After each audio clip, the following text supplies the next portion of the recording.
Alright guys, sorry, I'm going to start filming now. It's like just past 11. So what we've done is we're doing 4 unit complex. We pressure washed all the roofs this morning. Couldn't really film because we had a lot of oxidization coming off the roof. They're splashing on fences and my car and all these perlite roofs, which sometimes you have to scrub it if the oxidization sticks to it. So we're trying to push. Now we're kind of slowed back down a little bit. We've got about an hour and a half left. So what we're doing is we run the super pump over the roof into the yard. There's about 10 meters of hose in the yard there. So the only way into, we can walk through that unit. I don't like putting hoses through units. So the only way into this corner yard is through the unit or over the roof. So I like to go over the roof, and we have to do the same one to that one there. We went over the roof, put the extension ladder down into the roof, and we just cleaned that one out. We're going to do this one. One on the front's easy to get into, and this one here is easy to get into. So all we got to do down here is we're just going to downstream, well not downstream, 1% or 0.5% out of the super pump. We're just going to rinse this roof off here because I can walk on it now. There's a couple little spots just tucked in the valleys and stuff that I just want to clean up. A little bit on the ridges here. I just want to clean all that up. I just done these 2 roofs. Caleb's down doing the driveway, so he's all good on that. And then we've got this little void in here. We're just gonna sprinkle a little bit down in there. And that's pretty much it for this job. And then we're gonna jump onto 2 other jobs that we got on the waiting list. We'll get them squared off so we can make a bit of extra money today. But this job here, so this job here is north of $2,000. It is a job that I normally block out the whole day, but I've got Caleb helping me, so he's doing all the concrete and stuff. So we're going to finish this job hours before we should have, but because we're helping him with his truck, that I need to allow a little bit of time so we can run around and get his truck registered today. So we're going to run around and pick that up, and then we're going to drop it back to the pressure washing shop until they finish plumbing off. So there's a few things happening today, so we're just working and trying to get lots of things done. So I'm going to jump over that yard, turn on the remote control system, and turn it off, and then get all that stuff done. Alright guys, so we just finished this complex, and I think that we killed the deep cycle batteries on the 3rd day of the super pump. So this is why you guys are going to have to go to lithium and have a solar panel in feed or a truck. We're going to have to bump up the amperage that the truck's charging, that's for sure. So we've got a couple of things in the pipeline that we're going to test out before we start building these skids to make sure everything's on par and you don't have these problems. So what we got at the moment is we got the thing turned off because the alarm's going off. It's sitting on 18.8 volts. It's charging off the truck at the moment, but we've just been finishing off this complex to get it all done. So I've just got the voltage meter turned off.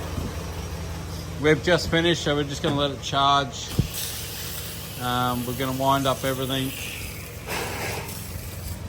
So 3 big commercial jobs, and we've almost burnt out the deep cycle batteries. We're not charging enough, we're not trickle feeding into the solar.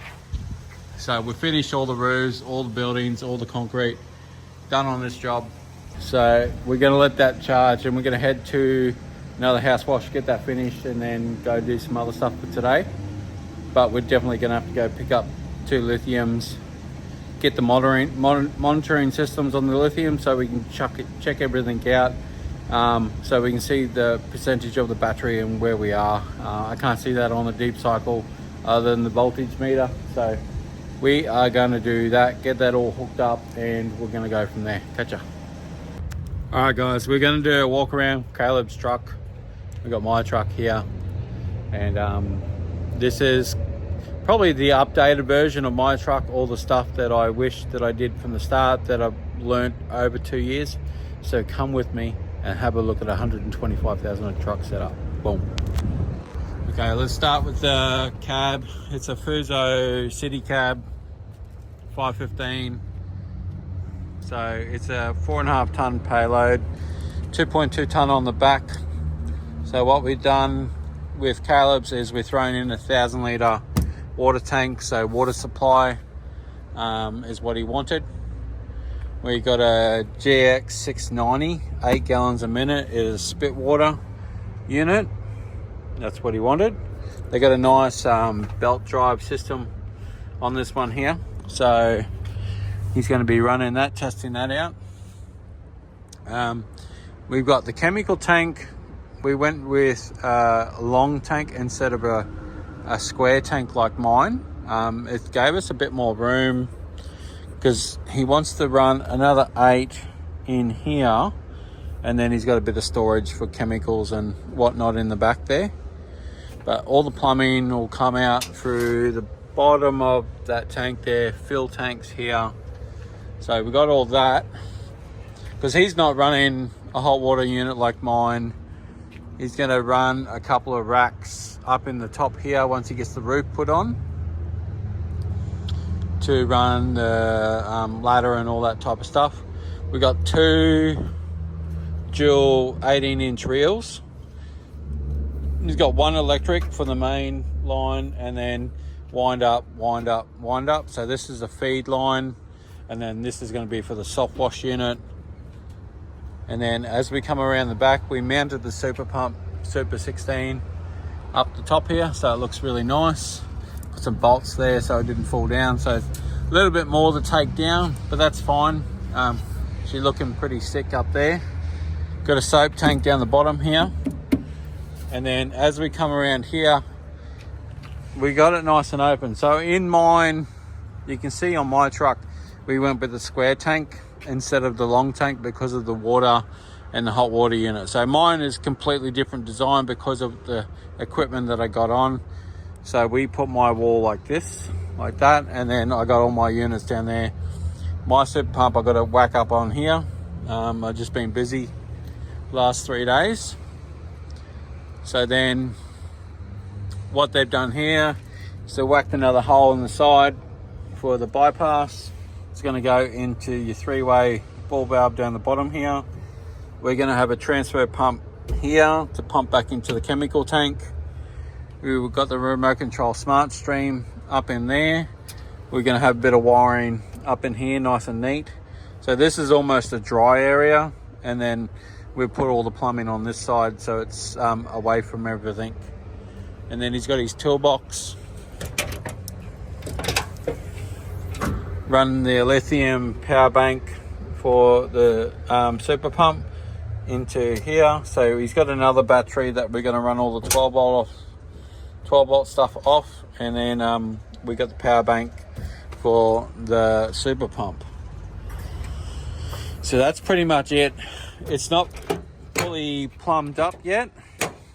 As you can see, it's all still mounted because we're in the trucking company. We're just getting it all registered so then he can drive it away today, drive it back to the pressure washing truck, and get it all sorted, and they can start plumbing up all these bits and pieces, all the hose reels and everything like that, because I think that's only a backup reel at the moment. They probably won't plumb that up, but it is starting to come up really nice. They got a nice swivel. There's nice.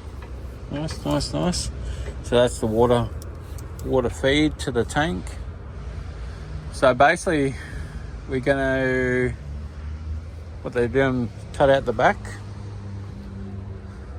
They made a nice little cut there for all the pipes and stuff come out.